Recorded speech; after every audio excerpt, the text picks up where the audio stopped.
Pembukaan pendaftaran komisioner KPU di 7 daerah disampaikan tim seleksi komisioner KPU Kabupaten Kota di Kota Makassar. Proses pendaftaran mulai dibuka sejak 2 September 2023, baik secara daring maupun luring. 7 daerah yang saat ini masuk proses rekrutmen masing-masing Kabupaten Endrekang, Kabupaten Luwu, Kabupaten Sidendreng Rapang, Kabupaten Pindrang, Kabupaten Wajo, Kota Makassar, dan juga Kota Parepare. Pendaftaran dan verifikasi berkas dilakukan hingga 14 September 2023 mendatang. Mendaftar secara administrasi, tetapi tentu kalau dalam proses seleksi itu kemudian tidak mencapai yang kita harapkan, itu tidak membuat kita harus mengulangi seleksinya.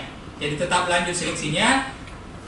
Kalau memenuhi kota itu ya alhamdulillah, tapi kalau tidak itu berarti bahwa memang dalam tahapan seleksi itu gugur.